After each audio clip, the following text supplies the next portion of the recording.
Do you need a miracle? I was reading in 2 Kings chapter 4, around verse, let's see if I can find the right verse, around verse 5 or so.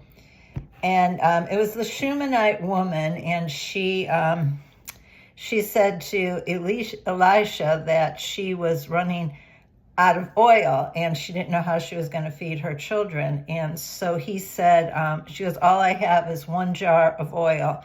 And he said, I want you to go and shut the door behind you and your sons and pour the oil into all the containers.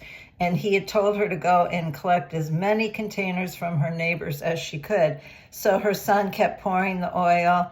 And he had told her before that, don't do a few jars, do as many as you possibly can. And they kept pouring the oil, and the oil never ran out until they ran out of containers. And so what I really saw in that was that there was a miracle, but before the miracle began, she had to do her part.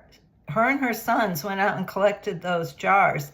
And it just reminded me that that's how God works, is many times we have to do our part, whatever that is, whatever that situation may be.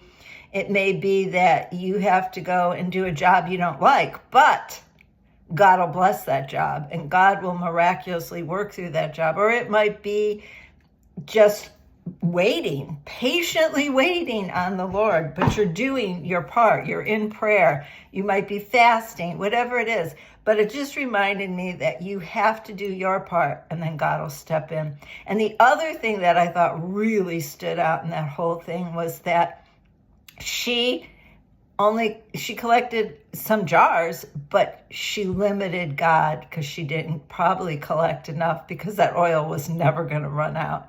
So do you need a miracle? Do your part, trust God, believe he'll come through. God bless you.